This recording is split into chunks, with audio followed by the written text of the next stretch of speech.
কবরের প্রথম রাত কেমন রাত হবে আপনার আর আমার, এটা বোঝানোর জন্য আগে মরণ থেকে বুঝাই। ও বাঁশখালীর মুসলমান, খুবই মনোযোগ দেন মা বোনেরা। ও মা, আপনি যে সুন্দর পোশাক পরে সেজে গুজে গহনা পাতি দিয়ে আপনাকে নিয়ে আসা হলো শ্বশুর বাড়ি।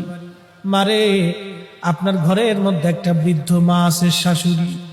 মনে ব্যথা দিবেন না, এই বৃদ্ধ লোকটা আপনার কাছে তেমন কিছুই চায় না, একটু সহানুভূতি চায়। বিনিময়ে আপনার স্বামীর জন্য সে 40টা বছর পরিশ্রম করেছে। ও বোন, আপনাকে বলছি, এই বৃদ্ধ মাটাকে আপনি ব্যথা দিবেন না। এই বৃদ্ধ মাটা আপনার স্বামীর পিছনে 40 বছর পরিশ্রম করেছে।